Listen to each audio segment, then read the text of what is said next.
لہذا قرآن پاک اس امر کے متعلق ارشاد فرماتا ہے کہ وَإِنَّ مِن شِیَّتِهِ لَإِبْرَاہِیمَ، حضرت نوح علیہ السلام کے بارے میں اور حضرت ابراہیم علیہ السلام کا ذکر کرتے ہوئے جناب ابراہیم علیہ السلام جناب نوح علیہ السلام کے شیعوں میں سے تھا۔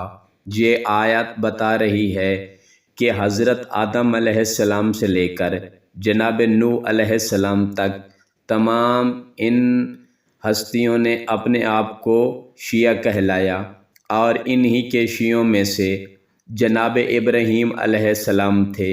جناب ابراہیم علیہ السلام نے اس پارٹی کا ایک اور نام رکھا مسلمان، یعنی ملت تمہارے باپ ابراہیم علیہ السلام کی ہے، اسی نے تمہارا نام مسلمان رکھا ہے پہلے سے، اور اس آئین قرآن میں بھی آیات سے ظاہر ہے۔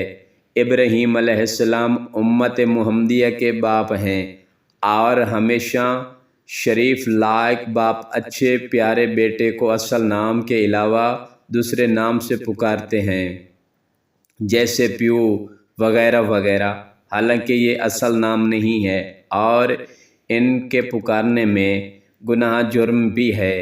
ایسے باپ ابراہیم علیہ السلام نے شیعہ کا پیار میں مسلمان نام رکھا، چنانچہ یہ دونوں نام ایک ہی کے ہیں۔